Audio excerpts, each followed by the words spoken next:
the causes of meat, excess of coffee consumption, vitamin D deficiency also are considered to be the causes of rheumatoid arthritis. These four theories are quite popularly accepted. And they still, to conclude, whatever we have to say from the contemporary science, is known a disease of unknown etiology, and there is evidence of autoimmune phenomena. A trauma, illness, smoking, they can trigger in asset, and no laboratory test is a pathognomonic of or confirmation of rheumatoid arthritis. The investigations which we do commonly of identifying the antigens like rheumatoid factor is not conclusive. It's positive only around 40 to 45% of the patients. The other investigations of identifying the antibodies like ACPA or CCP, anti-CCP antibody, these also are some of those antibodies which are used.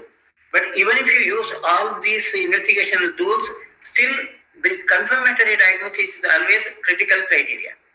Now, these clinical criteria. Now, in addition to these well-established concepts, there is one new sort of concepts which are developing in the West, particularly in the last 5 or 6 years.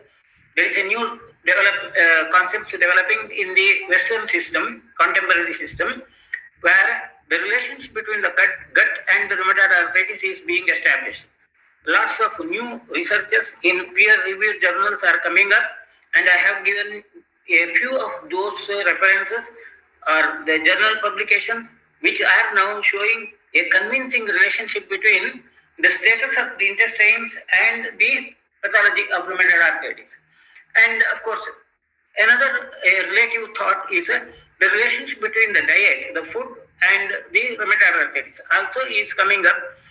It's related to the nutrition, the quantity of the food, and the idea like excess of the food being harming the body, and the concept of oxidants and the newer concept of antioxidant approach. These also are coming up as a part of the pathology of the rheumatology. And another new approach to the management of rheumatoid arthritis is a suggestion of the diet. In the Western system, the most recommended diet is what we call as the Mediterranean diet and Mediterranean lifestyle. And that Mediterranean lifestyle is the most important, the most significant part of that is a maintenance of the physical activity and having a regulated meal and relatively high quantity of vegetables, fruits, grains, etc. Lesser quantity of the non-vegetarian food. Least is about the meat and sweets. These should be the least content, and this kind of diet is considered to be the advice for the rheumatoid arthritis. Now, quite important is though these kinds of the concepts are coming in the West, most of the rheumatologists in India, they are not really bothered about these issues of diet and the lifestyle or the relationship between the status of the gut and the rheumatoid pathology. In this context, the theory of Ayurveda comes in, and it should be quite important. Like the basic pathology for all these kinds of the diseases is due to the ama, idea of the ama, and the cause for the ama is viruddhahara chestasya mandagnehe nishchalasya, where the physical activity is lesser and the consumed food is more.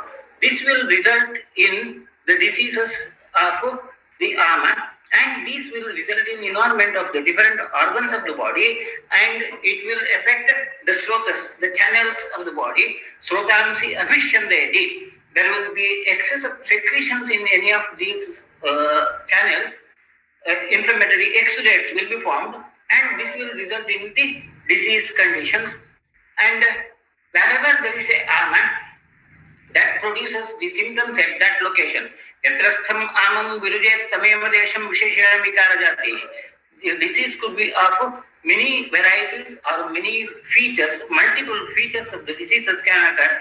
And for all the diseases, ama is the main concept or main cause as such.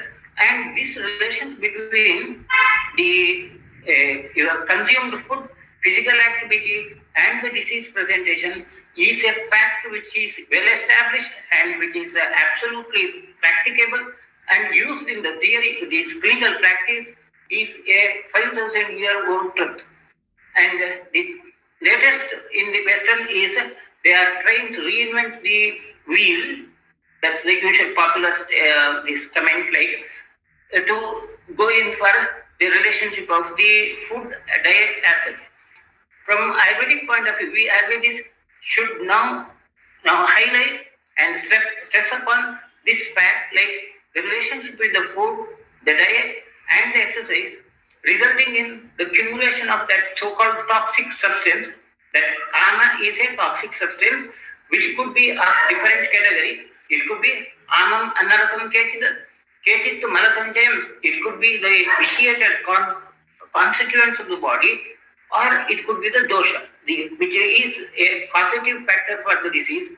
These could be accumulated in the body, and this concept of Ayurveda is the real basis of all that what we call as autoimmune disorders, where the diseases could be produced, of course, including rheumatoid arthritis.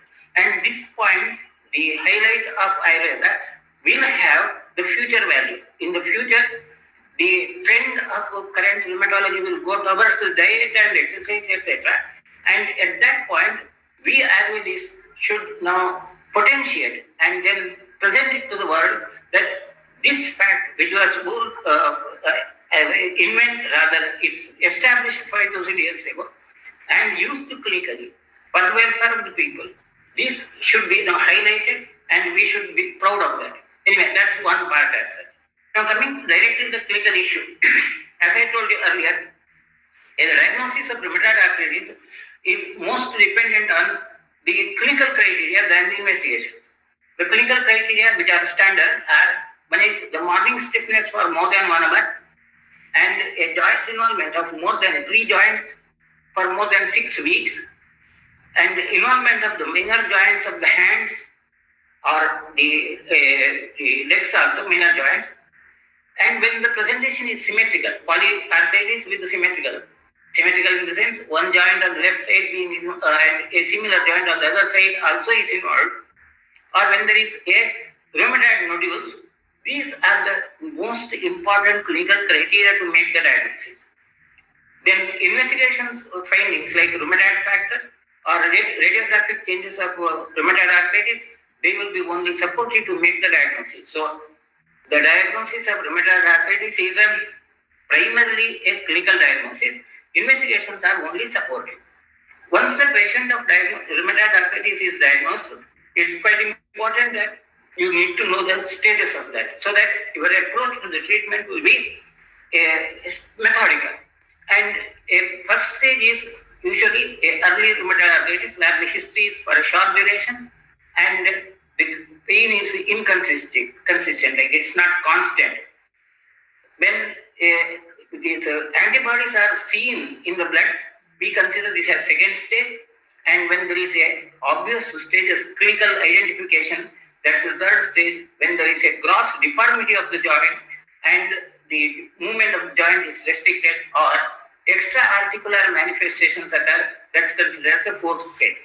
The disease activity is popularly scored or assessed by a popular scoring method, DAS 28 ESR formula. Now, it's a very simple issue, but the issue becomes complicated because it involves a bit of a calculation. And this is quite critical. Assessment of the DAS scale is critical if at all you are going to establish the utility of the treatment. And the formula which is used is ESR scale, which is more popular, is 0.56 in the square root of the TJC is the joints where there is a tender joint count, the number of tender joints, and plus 0.28 into square root of SJC. SJC is where the where there is a swelling in the joint, the swollen joint as such, and plus the ESR and the height of the patient. So these are multiplied, age of the patient and height of the patient is multiplied. And when the score is less than 2.6, it's considered as just the beginning, or there is a remission as such.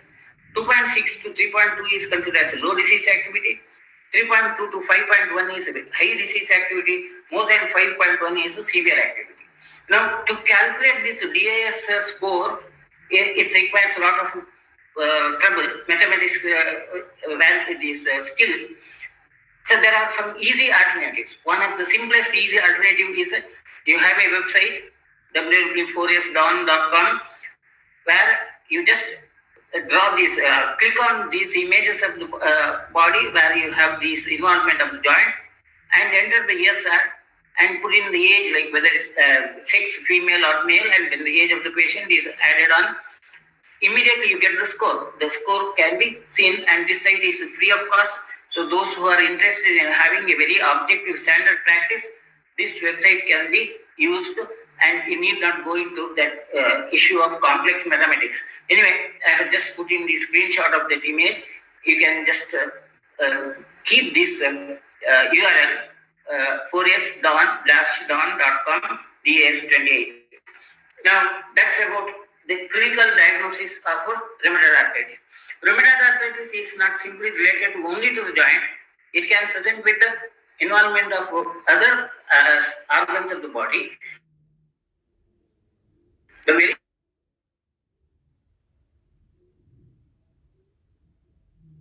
common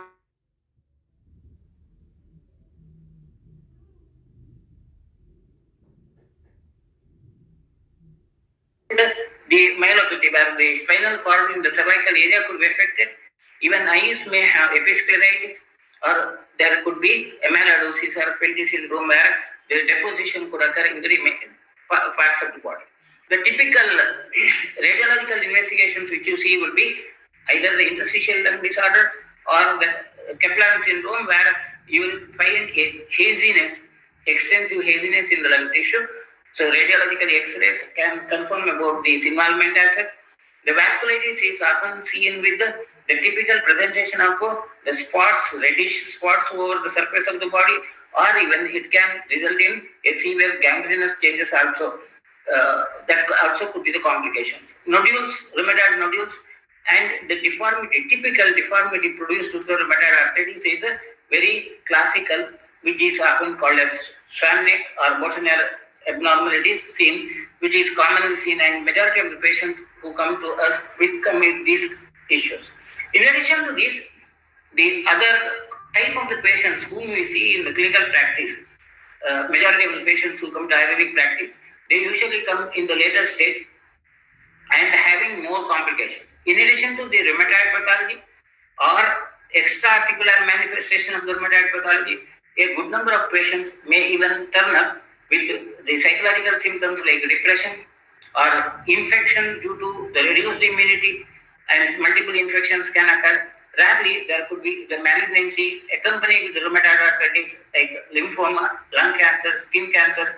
These could be the other relatively less common. Malignancy could be less common, whereas these two are the other complications which we see in the clinical practice. So when we deal with the patients, we have to consider all these issues. The first is an accurate diagnosis of the rheumatoid arthritis.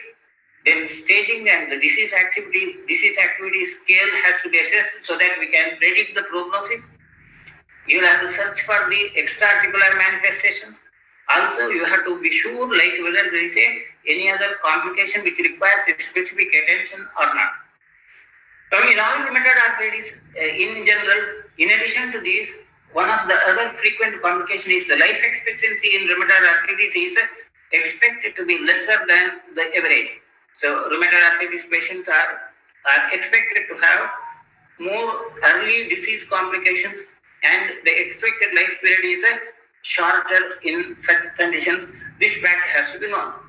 Now, all these complications, they are mentioned in Ayurvedic text in the form of the complications which can occur in the different organs of the body.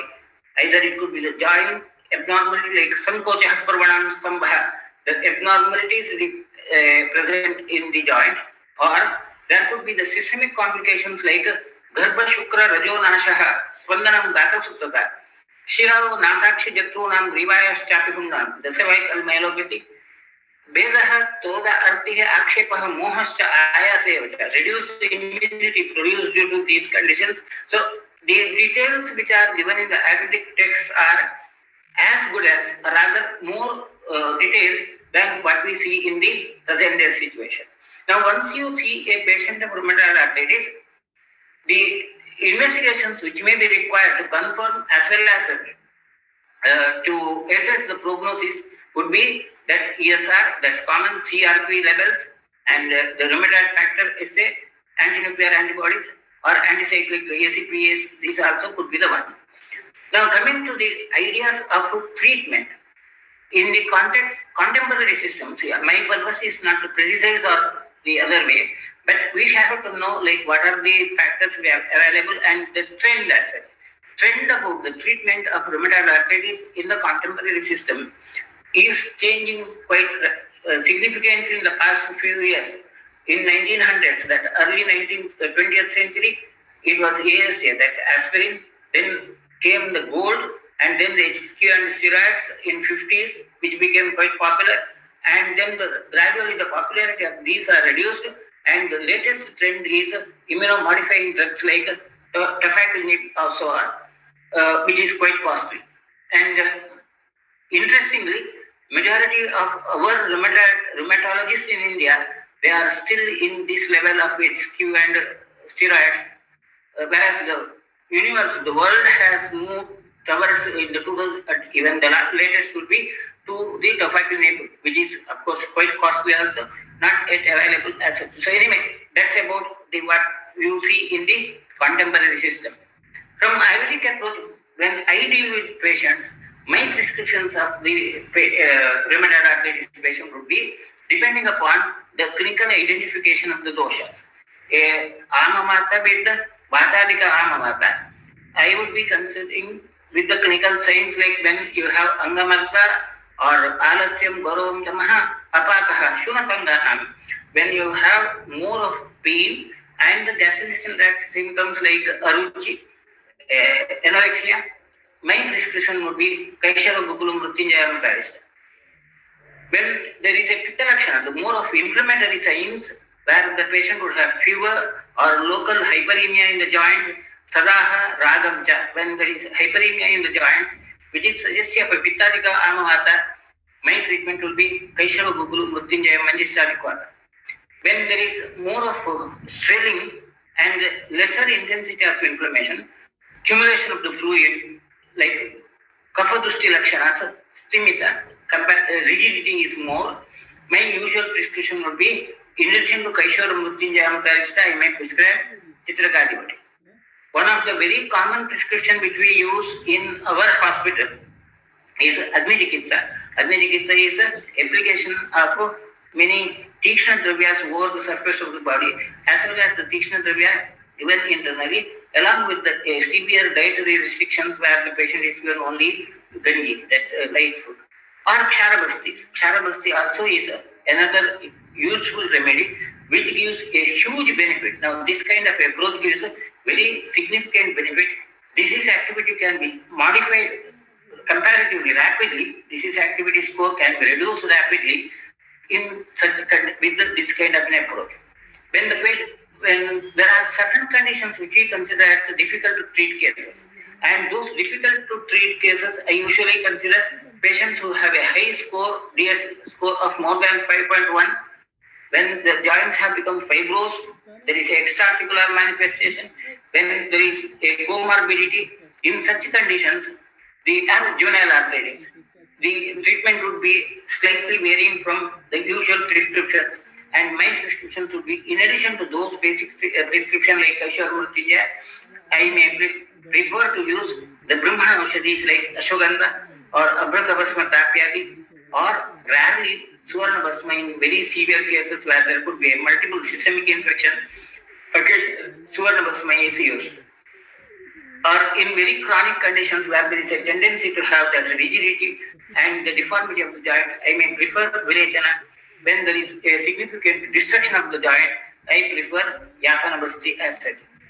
A surgical treatment also may be required in rheumatoid arthritis when the deformity is quite severe And the options of the surgical treatment could be either synovectomy, where the synovial membrane is removed so that the intensity of the pain could be lesser, or arthrodesis, where the joints may be fixed so that even if the movement is lesser, the pain may be controlled, or a tendinoplasty, which could be to reduce the deformity, or the joint may be replaced. But the total net outcome of the surgery is poor in rheumatoid arthritis, but in very severe disease conditions, it may help in making the life more comfortable. That's in brief about the rheumatoid arthritis. Another significant disease related to the rheumatism and very commonly seen in the clinical practice is the osteoarthritis or arthrosis. Now, this is the most common type of the condition, which is often believed to be due to the wear and tear from increased age, or it also could be related to the factors like obesity, strain, etc. And of course, the theory is there is another this issue of controversy. Earlier, it was believed due to overusing of the joint, but now we know that the persons who have sedentary lifestyle, who use the joints lesser, who tend to move in the vehicle more frequently than really walking, they are more prone to develop osteoarthritis. Earlier, osteoarthritis was considered to be a disease of the old age, and a diagnosis of osteoarthritis would be always done after the age of 50, never done before the age of 50 earlier. But now we see the typical patients of osteoarthritis even in the early 20s. That's the changing trend, and hence the lifestyle factors of a reduced physical activity is quite significant.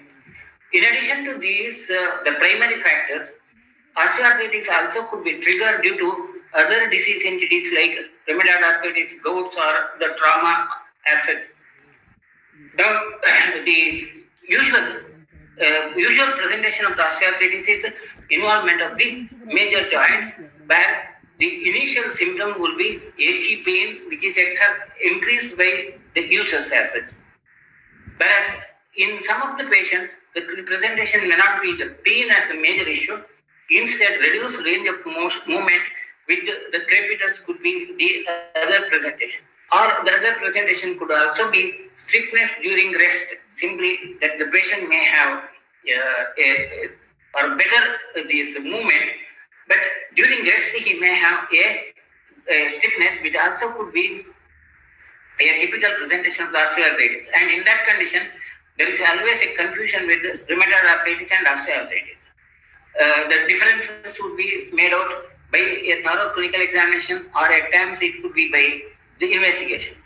And some of the patients, even before they develop any of these earlier symptoms of pain, there could be visible deformity of the joint. The bone may have a osteophytic changes, and the joint may take a abnormal shape because it takes a shape like L. There is a deviation. It's also called as yelling. The other word which is used is a yelling of the joint. That yelling of the joint means it takes the shape of L. Okay, rarely osteoarthritis is generally considered as a disease of the major joints, but rarely the osteoarthritis also could be seen in the minor joints. Comparatively, it's only about 15 to 20% of the patients that osteoarthritis involves the minor joints, whereas a majority of them would be in the major joints. When the osteoarthritis is in the minor joints, most of the times it is secondary. There would be a primary disease earlier, like either rheumatoid pathology or other infective disorder. That's the most common issue. So a patient presenting with osteoarthritis feature of the minor joints, we need to evaluate the possible earlier causes. And because of the similarity with the rheumatoid pathology, also it produces a bit of confusion clinical conditions. And the common among those rare conditions, interphalangeal joints are more frequently involved as such, whereas the distal interphalangeal joints are more commonly affected, whereas proximal interphalangeal joints and carpopedal joints also are typically involved. Now, this is the basic difference. In case of the rheumatoid pathology, it is the distal interphalangeal joints which are significantly involved. Proximal joints are not involved in case of the rheumatoid, whereas in osteoarthritis, both proximal as the distal interphalangeal joints could be involved, And the typical presentation would be the deformity would be of a diverging type of this. Palm would be gap between the fingers, they tend to be increased in case of osteoarthritis. And there could be even the nodes which may resemble that of the rheumatoid pathology as such. Now, in a rheumatoid pathology, once we have the typical major joint involvement in the majority of the conditions, it's usually scaled by the popular Kellgren-Lawrence scale or Kehl scales, where the radiological features as well as the clinical features are the criteria. And the grade 1 is where there is no radiological feature, and grade 2 is when there is a slight increase in the gap of joint. The joint gap is increased, bones show mild inflammatory changes. Grade 3 is where there is a inflammatory pathology and the joint space tends to be reduced on one side. Asymmetrical pathology would occur. Grade 4 is the joint space is markedly reduced and significant osteophytes and there is a sign of arthrodesis and the joint may even become sclerosed. So this radiological score is used in Kehl scoring method, and this kind of assessment is one of the very popular method of assessment. The other methods of assessment also would be either simple clinical grading, like when either it's called ABCD, where the joint space being reduced is the criteria, whereas the other classification is based upon the number of joints and the deformity seen. Some of the common examples of very severe rheumatoid arthritis which we see could be, though in general it's believed that rheumatoid arthritis, osteoarthritis is more common a disease of the knee joints, you may see it in other joints too, where there could be significant deformity. Either it could be joint space reduced, asymmetrical, or it could be like the shift of the bone, as in case of hip joint, the femur gets shifted to the one side, or even it could be like osteophytes, gross osteophytes with the cyst formations also could be the radiological findings in case of osteoarthritis. Or very severe disease, even there could be the significant deformity, osteophytes which may even result in calcification of the tendons could also be the features of the osteoarthritis treatment. The basic approach to the treatment in general would be, it should be like as far as possible, lifestyle modifications is the standard protocol where you are supposed to suggest the techniques of weight loss, and weight loss is mainly by the diet and exercise. Issue of whether the patient needs an exercise or rest is the question controversy, but now the current trend is the patient has to do regular graded exercise. The exercise in excess should be avoided. Exercise which produces a strain on the joint should be avoided, but exercise is a critical issue in case of the management of osteoarthritis. It's not the rest which is the important issue. Pharmacotherapy, use of the drugs, again, not just it should be the last option, and in the contemporary system, it's mainly the NSAIDs or the latest would be the glucosamine. We will not deal with that part. I'm just referring to that issue casually.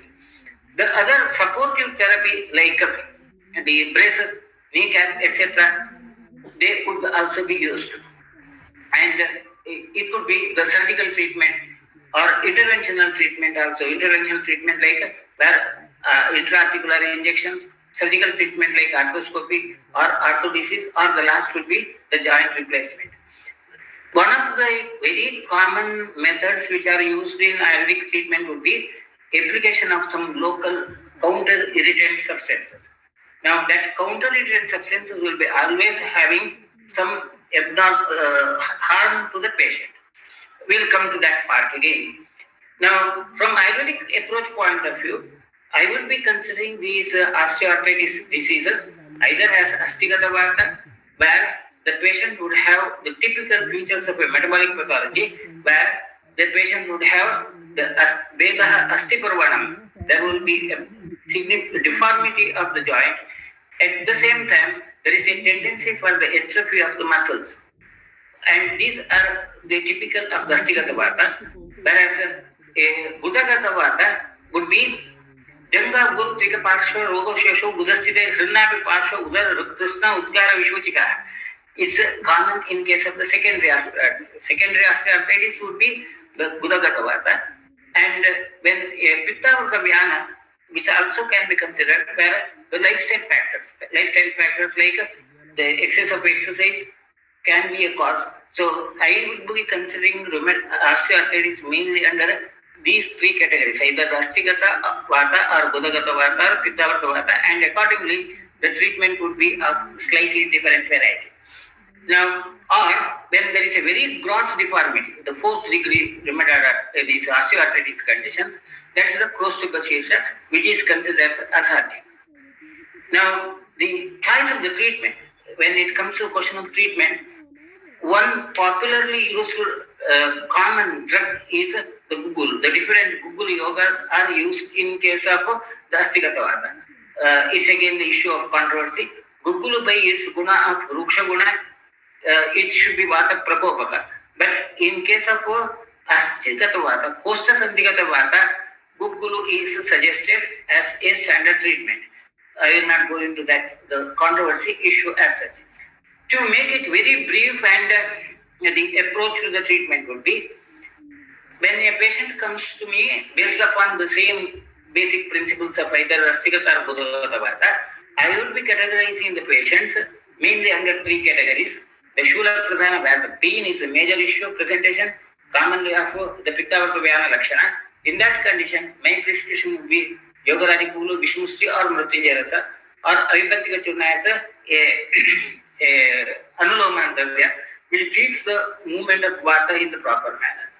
Matra Basti or Niruha Basti. Matra Basti usually when the patient has a relatively moderate pain, Niruha Basti during severe pain. When the patient would have present with the Shotha Pradhana, where the inflammatory features are more significant, local swelling is more severe, in that condition, my prescription would be usually Gokshara, Gugul, Punamandura or Avatarista. Ksharabasti is usually preferred. And when there is a severe osteophyte formation and the joint is deformed, my usual prescription considered could be the Dhatukshayajanya Vyati, often the typical features of the Astigata Vata. And in that condition, the Chandraprabha, Kaishara Gugulu or Belarista or Yapana Bastis are the usual prescribed conditions.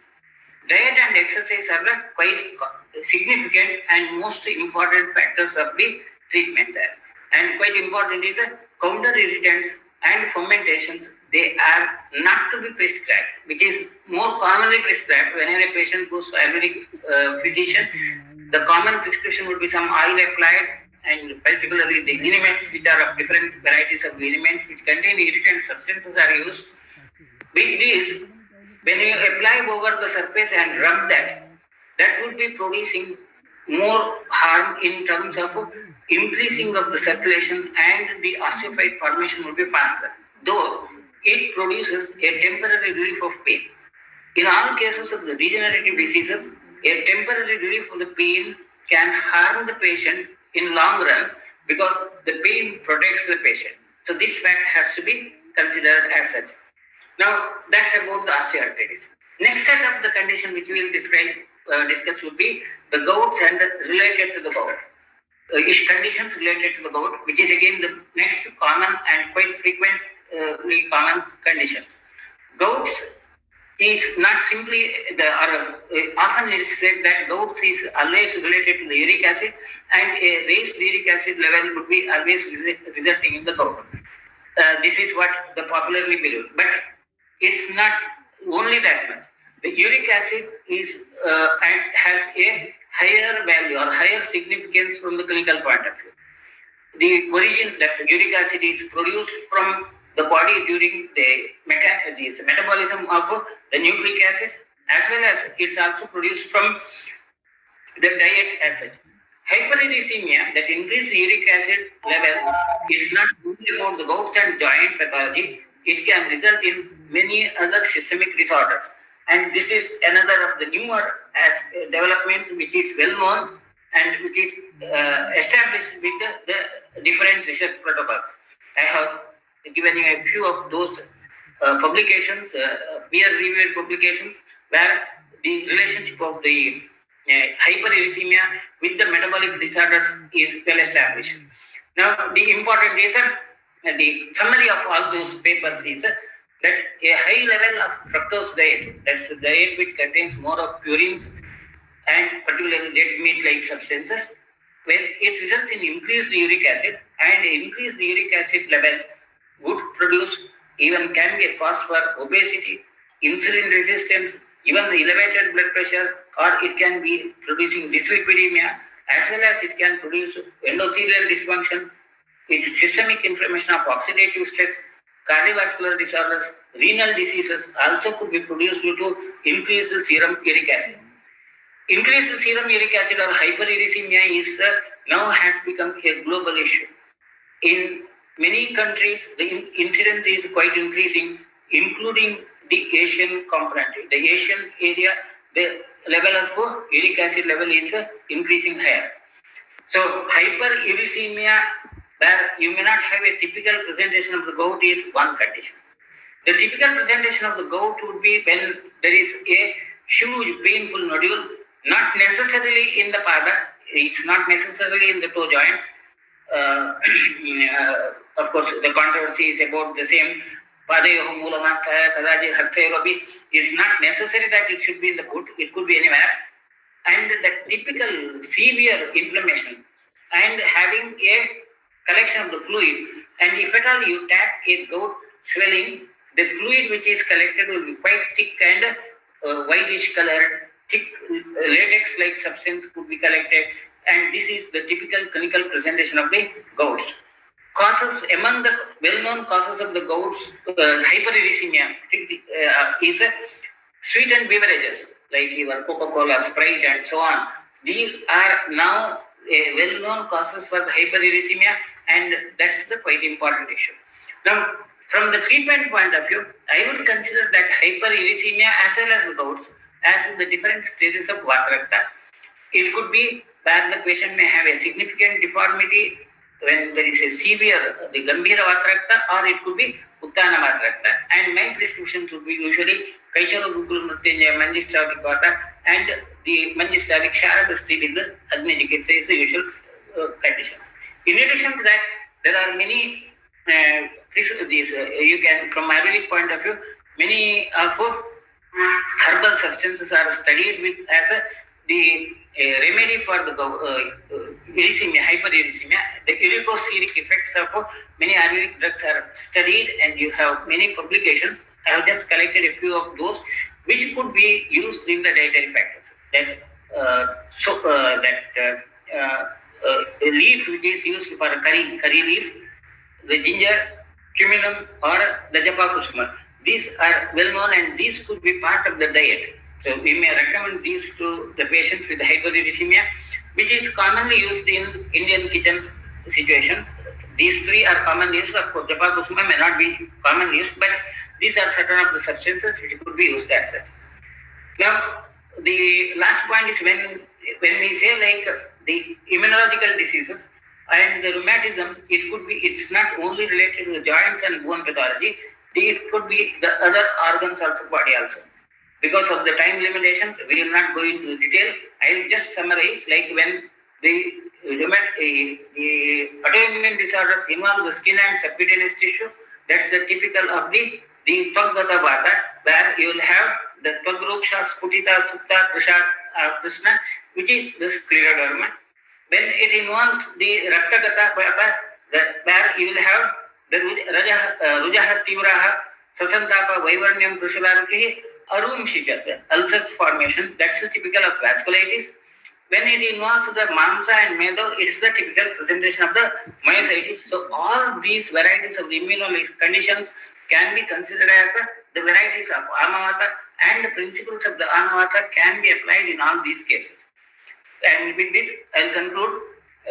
The important is rheumatology involves many heterogeneous disorders, and concepts of the AMA in almost all the clinical presentations can be considered, and they will be quite practically useful. And Ayurvedic approach provides a effective solution, and the future of treatment of these conditions would be in Ayurveda only. And from Ayurvedic point of view, we need to be aware of this potential of Ayurvedic system, and we should be able to make out that. With this, thank you once again, because I have a commitment Otherwise, at 7:30, I have to leave now.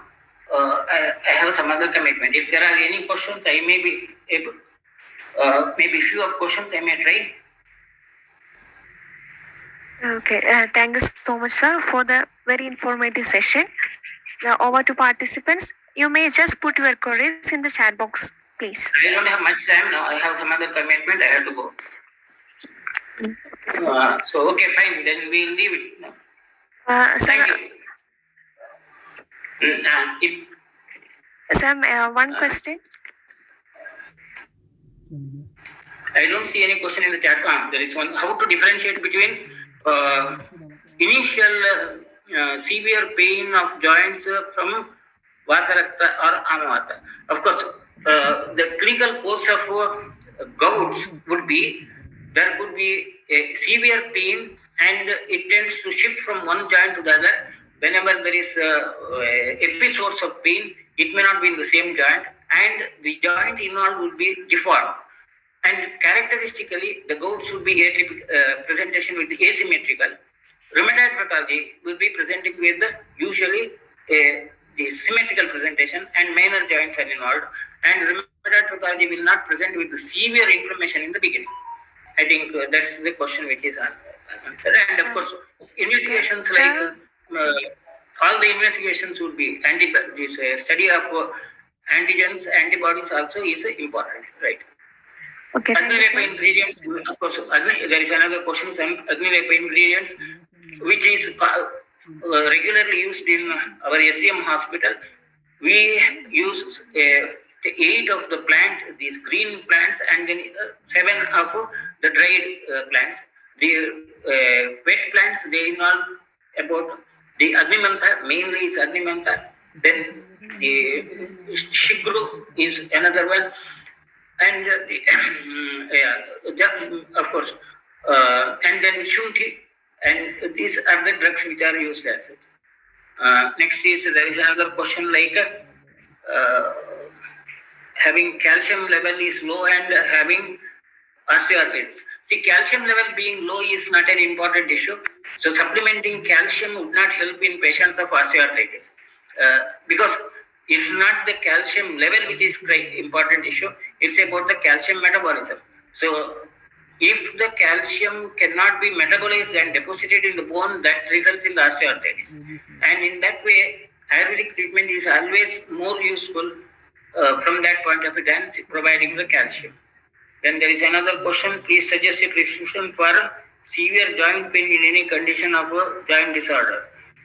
Symptomatic, of course. Symptomatic, I usually prescribe Visham Sivati as a symptomatic treatment for the severe pain. It's a symptomatic, that's it. Right. Then there is another question like chronic pain and emaciation of quadriceps, how we can manage. So whenever there is a emaciation of the muscles or the joint area, I will consider this as Dhatuksha and Rasayana Aushadhis. My prescription would be like Chandraprabha would be the common prescription, and the Yapana Bastis are often used as such. Right. Sorry. Okay, then thank you. Sorry for being rude, but I had to be because I have some other commitment. I'll leave that. Okay. Sorry.